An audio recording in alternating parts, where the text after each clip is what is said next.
लोग भी यहाँ देखते हैं ना मरीजों को। ऐसा है कि वो जो मरीज थी वो मेरी थी जी जी। जो पेशेंट थी वो एक्चुअली पेट दर्द की वजह से आई थी मेरे पास।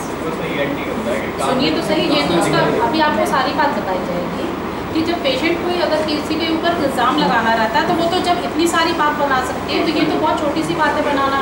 वो तो पेट दर्द की वजह से आई थी, ठीक है। फिर उसको कहने लगी मुझे कान में भी तकलीफ है, तो इस वजह से उसको डॉक्टर ने देख लिया था कान में तकलीफ की वजह से। अच्छा और बताइए फिर क्या हुआ? उसके बाद एडमिट कराया? हाँ, फिर क्या हुआ कि वो पेशेंट ने कहा कि मेरा घर दूर है और डॉक्टर साहब मैं रात में जाऊँगी, अगर इस बीच उसको मुझे कोई परेशानी हो जाएगी, उसके साथ उसके ससुर और उसके हस्बैंड आएंगे, तो फिर हमें रात में भागा दौड़ी करने में दिक्कत आएगी, तो इसलिए आप इसको एक रात के लिए भर्ती करें। क्या वो प्रेग्नेंट थी? नहीं, वो प्रेग्नेंट नहीं। पेट में क्या बीमारी थी? पेट में ऐसे इसको पेट में दर्द करते हैं। अच्छा, ये किसने कहा घर दूर है? ये अब वर्ष भर्ती हुई थी। आप किसी भी मरीज को जो है एडमिट कर सकते हैं उसके बिना किसी क्रिटिकल की क्या बात है? अगर कोई पेशेंट परेशान है और वो भर्ती होना चाह रहा है, वो खुद अपनी मर्जी से भर्ती हुई थी, तो हम तो भर्ती करते हैं। पेट दर्द की वजह से तो पेशेंट भर्ती होती ही है। रात में ड्रिप भी लगी मैम उसको? नहीं डॉक्टर साहब की बात करें।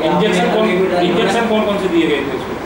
इंजेक्शन इसको कोई केवल एक एसिलॉक और एक टीएमडी इंजेक्शन दिए गए। सहानुभूति बस रुक लिया, तो दोनों चीज़ आपने ऐसा था कि वो क्रिटिकल बिल्कुल नहीं थी, क्रिटिकल तो नहीं थी वो, लेकिन उसको लगा कि हम घर जाएंगे फिर इसको रात में कोई परेशानी आएगी तो हमें वापस आना पड़ेगा।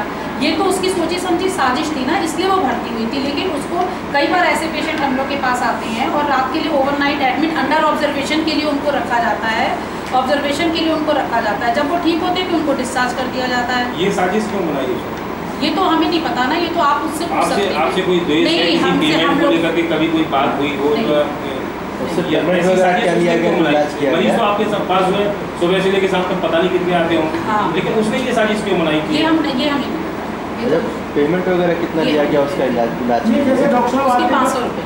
डॉक्टर साहब आपके पास जैसे आप बता रही क्रिटिकल मरीज में क्या, जैसे कोई नॉर्मल भी आया वो होता है कि मेरे सामने देखा था नहीं, पेट में दर्द तो था ही खाना उसको, पेट में दर्द था। हाँ पता होगा ना, क्योंकि उनकी कोई पेशेंट ही नहीं थी, ये तो मेरी पेशेंट थी, इसलिए उनको ये इस बात का नहीं पता था।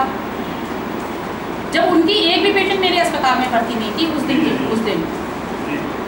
वैसे अक्सर उनकी भी पेशेंट भर्ती होती नहीं।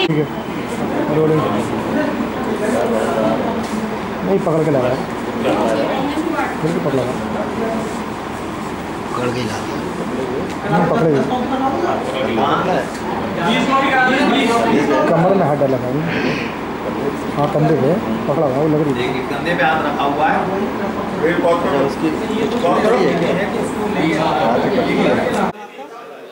डॉक्टर ममता वाजपेयी। क्या पक्ष है, मतलब क्या रखा है? अभी तो हमने पूरी बात आपको बता दी ना। मतलब किस तरीके से निर्दोष है डॉक्टर? हाँ, मैं ये कहना चाह रही हूँ कि वो पेशेंट मेरी पेट के दर्द के लिए एडमिट हुई थी और मैंने उसको पेट के दर्द के लिए अस्पताल में भर्ती रखा था।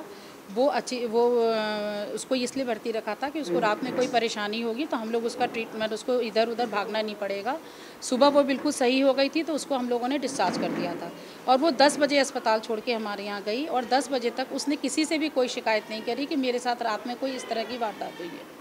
दूसरी बात मुझे ये कहना है कि हमारे जो सीसीटीवी फुटेज है उसके हिसाब से आप देख लीजिए कि 10:30 बजे रात में पेशेंट का कमरा बंद हो गया है और सुबह 6:03 पे उसका कमरा खुला है। इस बीच उसके कमरे में कोई भी, चाहे मेरा स्टाफ हो चाहे कोई और आदमी हो, कोई भी एंट्री नहीं किया है। तो जब उसकी किसी की भी एंट्री नहीं हुई है तो इस तरह की कोई भी वारदात होने का कोई प्रश्न ही नहीं उठता है, ठीक है।